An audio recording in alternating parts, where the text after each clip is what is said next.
Hello students, हम कर रहे हैं गवर्नमेंट बजट।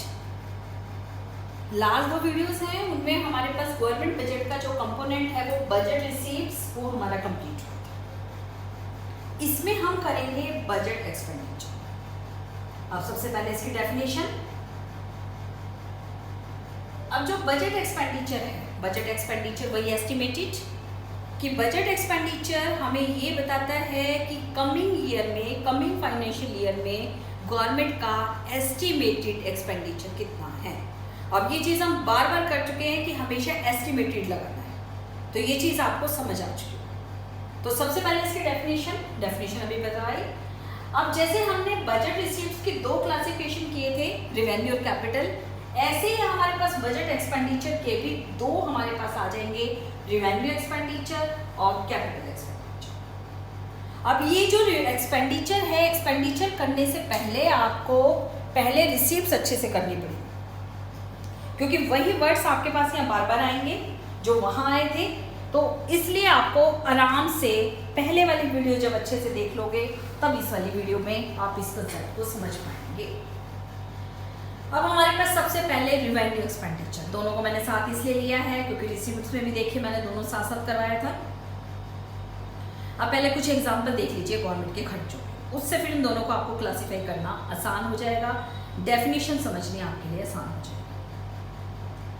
अब जब हम रिवेन्यू एक्सपेंडिचर की बात कर रहे हैं, रिवेन्यू एक्सपेंडिचर कैपिटल, गवर्नमेंट कहाँ कहाँ खर्चे करती है, अपने दिमाग में पहले लेके चलो कि गवर्नमेंट के खर्चे कहाँ कहाँ हैं। अब गवर्नमेंट खर्च करती है सड़क बनाने पे, गवर्नमेंट खर्च करती है फ्लाईओवर बनाने में, गवर्नमेंट खर्च कर रही है सैलरी बिल पर, सैलरी बिल कोई भी गवर्नमेंट एम्प्लॉयज़ है उनको सैलरी देनी है गवर्नमेंट को, गवर्नमेंट खर्च कर रही है डिफेंस आइटम के ऊपर, गवर्नमेंट खर्च कर रही है सब्सिडीज के ऊपर, गवर्नमेंट खर्च कर रही है स्कूल बिल्डिंग बनाने के लिए, हॉस्पिटल बिल्डिंग बनाने के लिए, गवर्नमेंट को पैसा खर्च करना पड़ रहा है इंटरेस्ट पेमेंट के लिए, जिसे उधार ले रखा तो उसको इंटरेस्ट पेमेंट भी देना पड़ता है। हर बार गवर्नमेंट को खर्च करना पड़ता है, मान लीजिएगा हमने कोई लोन ले रखा है, 20 साल के लिए लोन ले रखा है, तो 20 साल के लिए लोन क्या हुआ, कंप्लीट हो गया तो वो लोन की पेमेंट करनी पड़ेगी, उसमें गवर्नमेंट का खर्चा हुआ। तो गवर्नमेंट खर्च करती है लोन को रीपेमेंट करने के लिए। गवर्नमेंट खर्च करती है स्टेट गवर्नमेंट को सब्सिडीज देने के लिए, जैसे अभी आप देखिए इस समय इकोनॉमी की जो हालत चल रही है, तो गवर्नमेंट ने कितना सारा पैकेज दिया। अब पश्चिम बंगाल में जो तूफान आया उससे वहाँ इतना ज़्यादा डैमेज हुआ है, तो उसके लिए देखिए कितना बड़ा पैकेज उनको सब्सिडीज के रूप में दिया गया है, तो चैरिटी के रूप में पैसा दिया गया। तो ये सब क्या है आपके पास, गवर्नमेंट एक्सपेंडिचर। तो गवर्नमेंट बहुत सारे सोर्सेज पे खर्च करती है। अब इन सोर्सेज को हमने यहाँ 2 पार्ट्स में डिवाइड किया। अब ये 2 क्लासिफिकेशन कैसे हुए, अगर मान लीजिएगा एक है गवर्नमेंट स्कूल बिल्डिंग बना रही है और एक है गवर्नमेंट उस स्कूल में पढ़ाने वाले टीचर्स को सैलरी दे, 2 चीजें, एक स्कूल बिल्डिंग बनाई और एक वहां के जो टीचर्स हैं गवर्नमेंट उनको सैलरी पे कर। अब दोनों चीजें आपकी अलग अलग है। जब गवर्नमेंट स्कूल बिल्डिंग बना रही है तो इससे गवर्नमेंट की जो एसेट्स हैं वो इंक्रीज हो रही है, कि मान लो पहले दिल्ली में गवर्नमेंट स्कूल की जो बिल्डिंग्स थी वो मान लीजिएगा 300 थी, अब एक बिल्डिंग और बनाती है तो गवर्नमेंट की जो बिल्डिंग है वो हो गई 301, तो इससे गवर्नमेंट की एसेट्स इंक्रीज हो गई। लेकिन जब गवर्नमेंट स्कूल टीचर्स को सैलरी दे रही है तो वहाँ क्या हो रहा है, इस महीने सैलरी दी, अगले महीने फिर सैलरी देनी है, फिर अगले महीने सैलरी देनी है, इससे कोई एसेट्स इंक्रीज नहीं होगी, कोई भी एसेट्स इंक्रीज नहीं होगी। दूसरा एग्जांपल देखिए कि अगर मान लीजिएगा जो गवर्नमेंट है लोन का पैसा वापस किया और एक गवर्नमेंट ने क्या किया, इंटरेस्ट पेमेंट किया, दोनों खर्चे हैं, लेकिन दोनों में फर्क क्या है, जब गवर्नमेंट लोन की रीपेमेंट कर रही है तो गवर्नमेंट की लायबिलिटीज रिड्यूस हो गई। गवर्नमेंट की लायबिलिटीज रिड्यूस होने का मतलब आप एक बार लोन का पैसा वापस कर दिया तो कल को ना तो लोन वापस करना है और इंटरेस्ट भी खत्म हो गया, गवर्नमेंट की क्या होगी, लायबिलिटीज रिड्यूस हो गई। लेकिन जब गवर्नमेंट इंटरेस्ट पेमेंट कर रही है तो उससे कोई लायबिलिटीज रिड्यूस नहीं, इस महीने इंटरेस्ट दिया, अगले महीने फिर आ गया, फिर इंटरेस्ट देना है, अगले महीना फिर आ गया, फिर इंटरेस्ट देना है, आए महीने इंटरेस्ट देते हैं। तो अब इनकी डेफिनेशन पे आ जाते हैं। कैपिटल एक्सपेंडिचर वो एक्सपेंडिचर है कि गवर्नमेंट जब खर्चा करती है या तो इससे गवर्नमेंट की जो एसेट्स है वो इंक्रीज होगी या गवर्नमेंट की लायबिलिटीज रिड्यूस होगी। मतलब आप ये कह सकते हो एक तरह के ऐसे खर्चे हैं जो आपको गवर्नमेंट को अलग से दिखाई देते। या तो गवर्नमेंट की एसेट्स इंक्रीज कर देंगे, जैसे गवर्नमेंट कोई एमएनसी के शेयर्स खरीद रही है, गवर्नमेंट किसी दूसरे देश के शेयर्स खरीद रही है, तो इससे गवर्नमेंट की एसेट्स बढ़ रही है, खर्चा तो हो रहा है लेकिन गवर्नमेंट की एसेट्स बढ़ रही है। या गवर्नमेंट की लायबिलिटीज रिड्यूस हो रही है। लायबिलिटीज रिड्यूस कैसे हो रही है कि गवर्नमेंट ने मान लीजिएगा जापान से लोन लिया हुआ था, अब जापान से लोन ले रखा था और जापान का लोन जो है वो गवर्नमेंट ने वापस कर दिया, तो उससे गवर्नमेंट की जो लायबिलिटीज हैं वो रिड्यूस हो गई। तो ये कहलाएगा capital expenditure.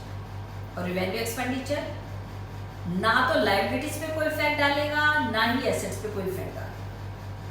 Revenue expenditure is that expenditure which neither create assets or reduce liabilities. और capital expenditure it's either create assets or reduce liability. तो ये डेफिनेशन जो है एक बार मैं जो है बोर्ड है उसके ऊपर लिख रही हूँ, क्योंकि लायबिलिटीज और एसेट जो वर्ड्स हैं ये आप देखेंगे, ये वर्ड्स आपने जब आप रिसीव्स कर रहे हो तब भी कर रहे हो और यहाँ भी कर रहे हो। तो इसमें सबसे ज़्यादा इस चैप्टर में क्वेश्चंस में जो मिस्टेक होती है ये यही होती है कि लायबिलिटीज और एसेट्स वर्ड्स तो आपको रह जाते हैं याद, लेकिन ये इंक्रीज और डिक्रीज वाले वर्ड याद नहीं रहते। कैपिटल एक्सपेंडिचर की definition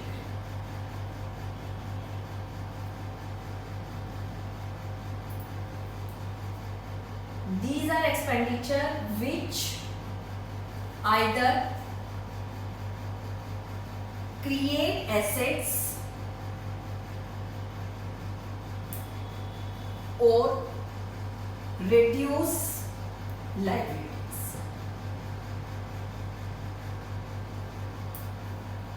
Which either create assets or reduce liabilities. और अगर इसी में हम revenue expenditure भी लिखें, revenue expenditure में ये जो either और or है यहाँ क्या आ जाएगा neither, no. These are those expenditure which neither create assets nor reduce liabilities. अब मुझे जो ये वर्ड है जिसके बारे में बात कर रही हूँ वो है क्रिएट और रिड्यूस। अब यही सेम वर्ड्स आपने रिवेन्यू और कैपिटल रिसीव्स में भी किए थे। इस चीज को अच्छे से समझ लो, क्योंकि इस चैप्टर में जो सबसे ज्यादा बार गलती होती है वो इसी टॉपिक पे होती है। किसमें आपको एसेट्स के साथ क्रिएट लगाना है और किसमें आपने रिड्यूस लगाना है। अब एक्सपेंडिचर और रिवेन्यू को एक साथ हम लेके चलते, रिसीव्स और एक्सपेंडिचर। अब देखिए अगर एक व्यक्ति मकान बेच रहा है, अपने दिमाग में थोड़े पर्सनल एग्जांपल लेके चलोगे तो आपके लिए बहुत आसान हो जाए। अब कोई पर्सन मकान बेच रहा है, मकान बेचने से उसके पास पैसा आ जाएगा। तो ऐसे गवर्नमेंट अपनी कोई बिल्डिंग बेच रही है तो बिल्डिंग बेचने से गवर्नमेंट के पास पैसा आ जाएगा, तो ऑब्वियसली पैसा आ रहा है तो वो गवर्नमेंट रिसीव्स। लेकिन मकान बेचने से या बिल्डिंग बेचने से जो एसेट्स हैं वो तो रिड्यूस हो रही है। तो इसलिए जब आप कैपिटल रिसीव्स की डेफिनेशन लिखोगे तो वहां एसेट्स के साथ रिड्यूस लिखोगे। लेकिन अगर कोई व्यक्ति मकान बना रहा है, गवर्नमेंट एक बिल्डिंग बना रही है, अब बिल्डिंग बनाने में तो खर्चा होगा, बिल्डिंग बनाने में खर्चा तो हो गया, लेकिन उससे क्या हो रहा है, एसेट्स इंक्रीज हो रही है। तो खर्चा करने में जब एक्सपेंडिचर की बात करेंगे तो वहां एसेट्स के साथ क्रिएट वर्ड आएगा, ऐसे लायबिलिटीज के साथ। देखिए जब आप किसी से लोन ले रहे हैं तो लोन लेने में आपके पास वो रिसिप्ट्स होगी, लोन का पैसा आपके पास आ गया तो वो आपका क्या कहलाएगा, लोन का पैसा जब आपके पास आ गया तो वो आपका कहलाएगा रिसीव्स। लेकिन लोन लेने से लायबिलिटीज आपकी इंक्रीज हो जाएगी। तो जब आप रिसीव्स में लिखेंगे तो लायबिलिटीज के साथ वर्ड आपने लिखना है इंक्रीज। लेकिन अगर आप किसी को लोन वापस कर रहे हो, किसी को लोन आपने क्या किया, वापस किया, लोन वापस करने में खर्चा होगा, आपका पैसा खर्च हो रहा है, लेकिन लोन वापस करने से आपकी जो लायबिलिटीज है वो क्या हो जाती है, रिड्यूस हो जाती है। तो जब आप एक्सपेंडिचर में लिखेंगे तो वहां पे लायबिलिटीज के साथ वर्ड आपका क्या आना चाहिए, रिड्यूस। तो ये चीज आपने बहुत अच्छे से करनी है कि कहाँ एसेट्स के साथ क्रिएट आएगा और कहाँ एसेट्स के साथ रिड्यूस आएगा। जब आप रिसीव्स लिखेंगे वहाँ एसेट्स के साथ रिड्यूस आएगा, और जब आप एक्सपेंडिचर लिख रहे हैं वहाँ एसेट्स के साथ क्रिएट आएगा। ऐसे लायबिलिटी जब आप रिसीव्स लिख रहे हैं वहाँ आएगा क्रिएट लायबिलिटी, और जब आप एक्सपेंडिचर की बात कर रहे हैं तो वहाँ आएगा रिड्यूस लायबिलिटीज। तो ये चीज़ आपने ध्यान रखनी है। अब दोबारा हम इसी टॉपिक पे आ जाते हैं, कैपिटल एक्सपेंडिचर और रिवेन्यू एक्सपेंडिचर। अब 4 मार्क्स में वही इन दोनों का डिफरेंस आ सकता है।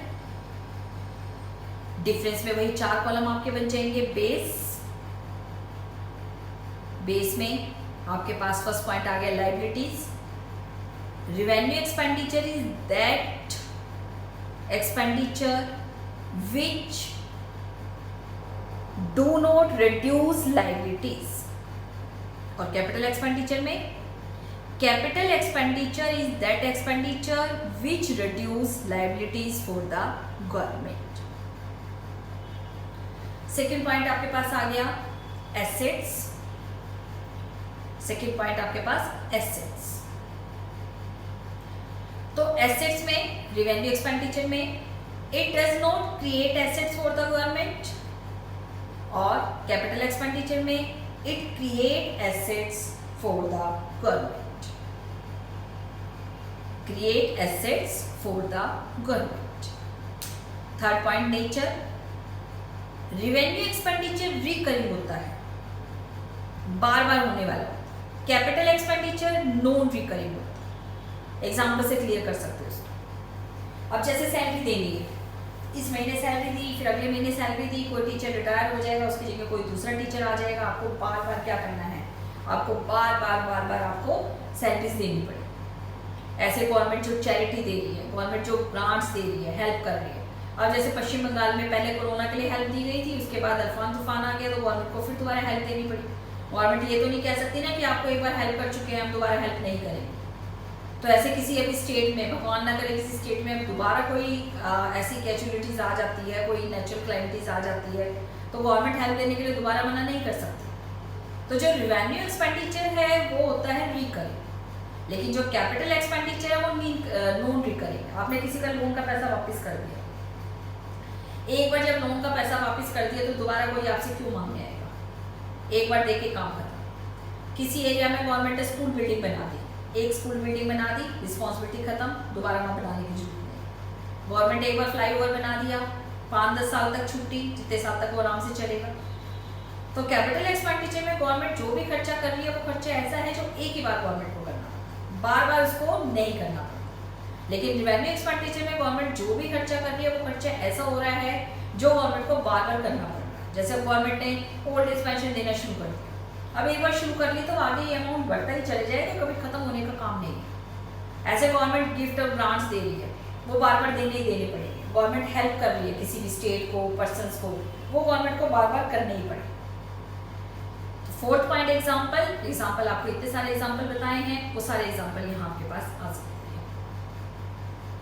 तो ये हमारे पास हो गया रिवेन्यू और कैपिटल एक्सपेंडिचर में डिफरेंस। क्वेश्चन कैसे आ सकता है, explain revenue expenditure and its features, explain capital expenditure and its features. Second question आ सकता है रिवेन्यू एक्सपेंडिचर और कैपिटल एक्सपेंडिचर में डिफरेंस बताइए। और थर्ड क्वेश्चन आ सकता है जो अभी हमने रिसीव्स वाले एग्जाम्पल लिए थे, वैसे एग्जाम्पल यहाँ एक्सपेंडिचर के ले रही हूँ कि आपके पास एक्सपेंडिचर बोल दिए जाए कि आपके पास 5-6 टाइप दे दें और आपसे पूछा जाए कि ये आपका कैपिटल एक्सपेंडिचर है या ये आपके पास रिवेन्यू एक्सपेंडिचर है, दोनों में आपके पास बताया जा सकता है। 3-4 एग्जाम्पल दे दिया कि जो एग्जाम्पल हैं वो रिवेन्यू एक्सपेंडिचर के एग्जाम्पल हैं या आपके पास वो कैपिटल एक्सपेंडिचर के एग्जाम्पल हैं। इसमें भी वैसे ही कर रही हूँ, मैं आपको ब्लैक बोर्ड पे 3-4 एग्जाम्पल्स में दे रही हूँ। ये 3-4 एग्जाम्पल्स आप पहले अपने आप करके देखें और उसके बाद फिर इन एग्जाम्पल्स को आप देखो कि मैं कैसे देखूँ। और बार बार है कि रीजंस आपको हमेशा देना पड़ता है इकोनॉमिक्स में। किसी भी क्वेश्चन में अगर आपने बिना रीजंस के दे दिया, आप सिर्फ ये डाल रहे हो कैपिटल एक्सपेंडिचर, रिवेन्यू एक्सपेंडिचर, तो आपको कभी भी उसके मार्क्स नहीं मिलेंगे। हमारे पास है जो पॉइंट्स हैं, सब्सिडीज ऑन फर्टिलाइजर, कि मैं किसी ना किसी क्वेश्चन पेपर के ले रही हूँ एग्जाम्पल जो किसी ना किसी साल आपके आए हैं। Fertilizers, construction of school building,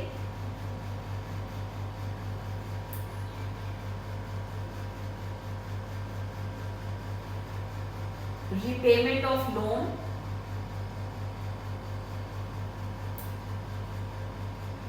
to IMF,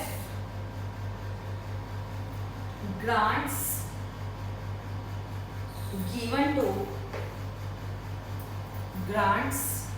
given to state government by central government। ये मैंने किसी क्वेश्चन पेपर के लिए हैं, 4 मार्क्स में क्वेश्चन आया था। क्वेश्चन क्या था? Classify the following terms into revenue and capital expenditure giving valid reasons. सबसे पहले सब्सिडीज ऑफ फर्टिलाइजर। अब सब्सिडीज जो हैं वो रिकरिंग होती हैं, तो आप कहोगे it is revenue expenditure because it neither create assets नor reduce liabilities। Second, construction of school building. अब इससे गवर्नमेंट की एसेट्स इंक्रीज हो रही है, तो ये क्या हो गया हमारे पास? Capital expenditure. आप लिखोगे it is capital expenditure because it increase assets for the government. Third, repayment of loan, ये भी हमारा capital expenditure because it decrease the liability for the government. Grants फिर हमारे पास क्या हो गया? Revenue expenditure, reasoning why because it do not create assets not reduce liabilities. तो इस तरह से ये आपके पास चारों पॉइंट आ सकते हैं। अब इसी में अगर आप आगे देखें, ये एक और डेफिनेशन और हम करेंगे एक्सपेंडिचर में। एक आपके पास आता है plan and unplanned expenditure.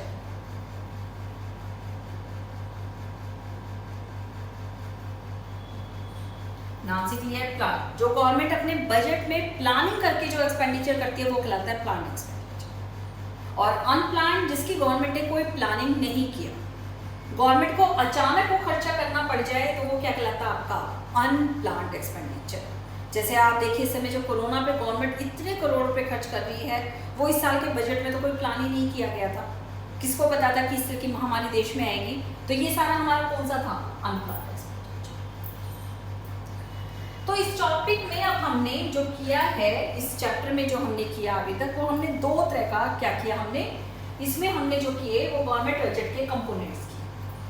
Components 2 थे गवर्नमेंट बजट में, एक है बजट रिसीप्ट्स और दूसरा बजट एक्सपेंडिचर।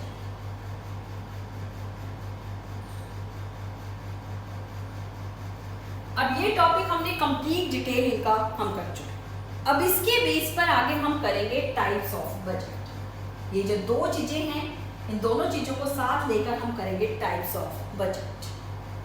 ये हमारा लास्ट टॉपिक है इस वाले चैप्टर का। गवर्नमेंट बजट एक ही चैप्टर है, अलग अलग चैप्टर नहीं है। टाइप्स ऑफ बजट, 2 तरह के बजट होते हैं। एक होता है बैलेंस बजट,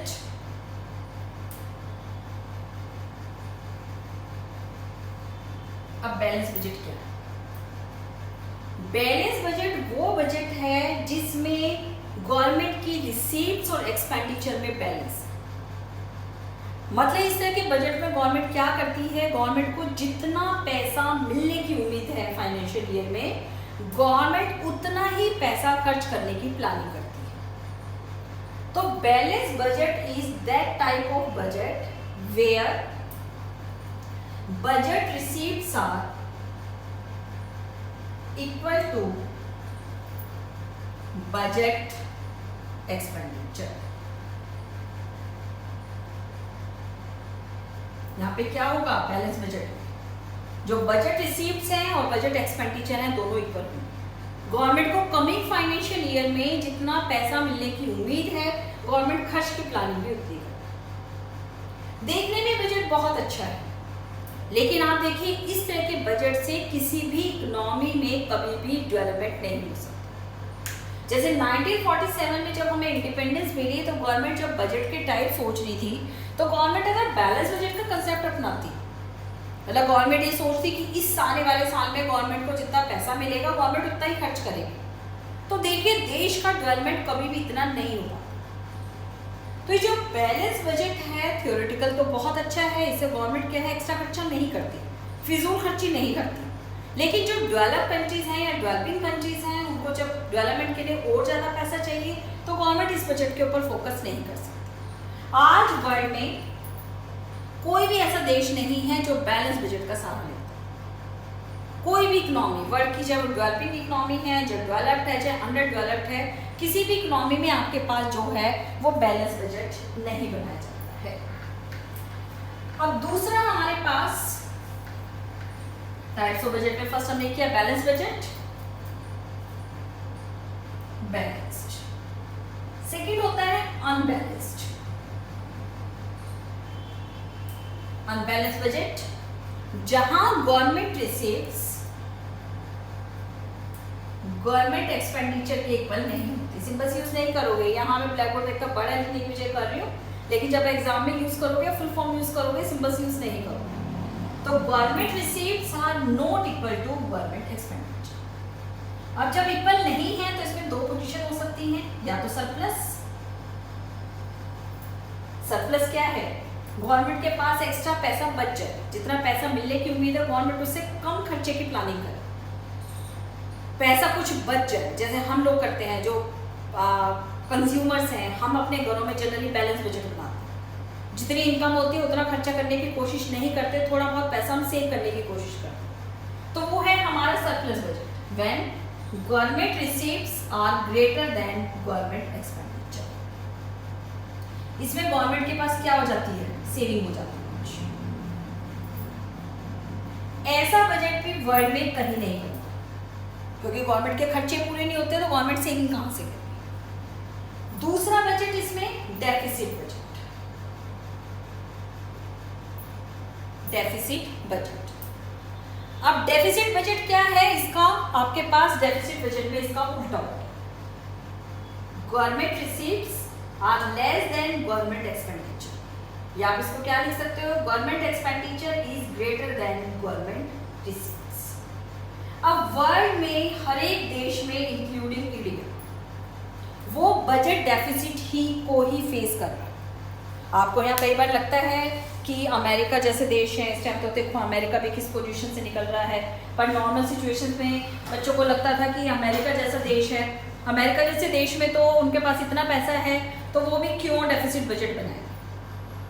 लेकिन यहाँ सिर्फ हम एक अमेरिका की बात नहीं कर रहे हैं, आप किसी भी देश की बात कर लीजिए, हर एक देश, हर एक इकोनॉमी, चाहे वो डेवलपिंग है, अंडर डेवलप्ड है या डेवलप्ड कंट्रीज, वो सारे जो देश हैं, वो सारे देश जो हैं वो आज बजट डेफिसिट को फेस कर रहे हैं, इंक्लूडिंग इंडिया। तो जब हम बजट डेफिसिट को फेस कर रहे हैं इंडिया के कॉन्टेक्स्ट में, तो जब हम टाइप्स ऑफ बजट करेंगे तो बैलेंस बजट तो है ही नहीं, तो उसके बारे में सिर्फ एक डेफिनेशन आपको याद करनी है। सरप्लस बजट भी नहीं है तो इसकी भी सिर्फ आपको एक डेफिनेशन याद करनी है।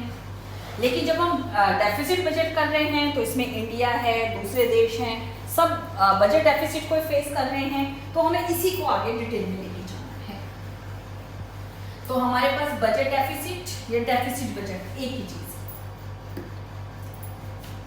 बजट डेफिसिट, क्योंकि इंडिया इसी चीज को फेस कर रहा है बजट के टाइट में, तो हम किसको करेंगे, बजट डेफिसिट। तो पहले इसकी definition, budget deficit is a situation when government expenditure is greater than government receipts. अगर इसको हम डेफिनेशन लिखें, it is the situation when budget expenditure, यहाँ बजट एक्सपेंडिचर हम ले रहे हैं, इसमें रेवेन्यू कैपिटल की बात नहीं कर रहे, दोनों को प्लस करके जो निकलेगा वो हम ले रहे हैं। Budget expenditure is greater then budget receipts.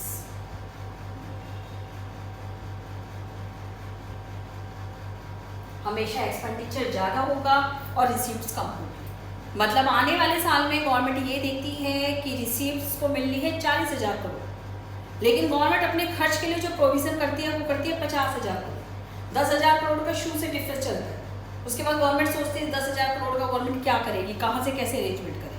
तो ये सिचुएशन कहलाती है हमारी बजट डेफिसिट। अब इंडिया में हम 3 तरह के बजट डेफिसिट करते हैं। अब 3 तरह के बजट डेफिसिट, अलग अलग सिचुएशंस को देखने के लिए हम 3 तरह के बजट डेफिसिट करते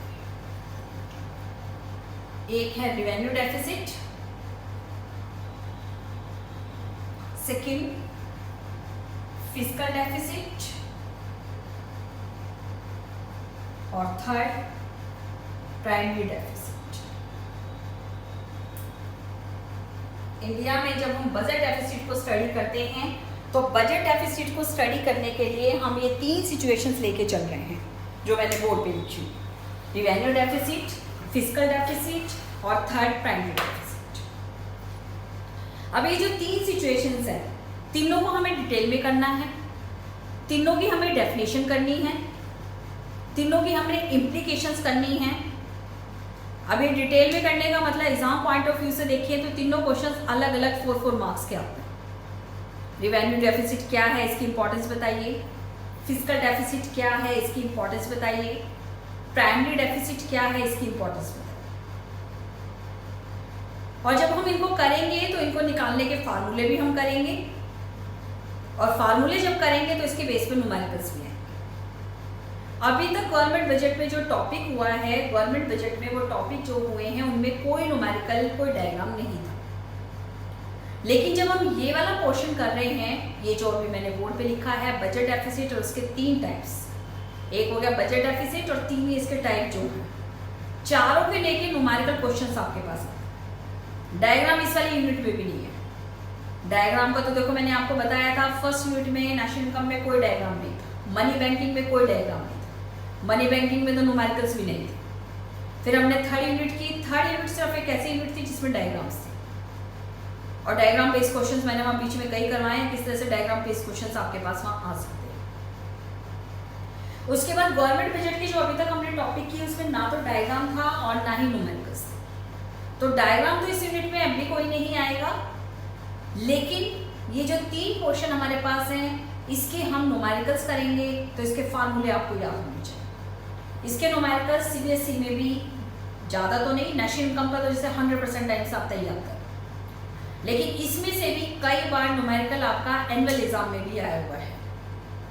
तो उस न्यूमेरिकल्स को करने के लिए आपको इसकी इम्प्लीकेशंस और इसके जो फार्मूले हैं वो अच्छे से याद करने पड़ेंगे और इसके न्यूमेरिकल्स की प्रैक्टिस करनी। तो ये इस वाले चैप्टर का लास्ट टॉपिक है। इस चैप्टर का लास्ट टॉपिक होने का मतलब कि नेक्स्ट वीडियो में ये वाला जो चैप्टर है हमारा, ये यूनिट 4 है, वो हमारी कंप्लीट हो जाएगी। तो नेक्स्ट वीडियो में, क्योंकि बड़ा टॉपिक है, नेक्स्ट वीडियो में इसके तीनों डेफिसिट, उनकी डेफिनेशन, उनकी इम्प्लीकेशंस और उसके जो न्यूमेरिकल्स हैं वो हम सॉल्व करेंगे।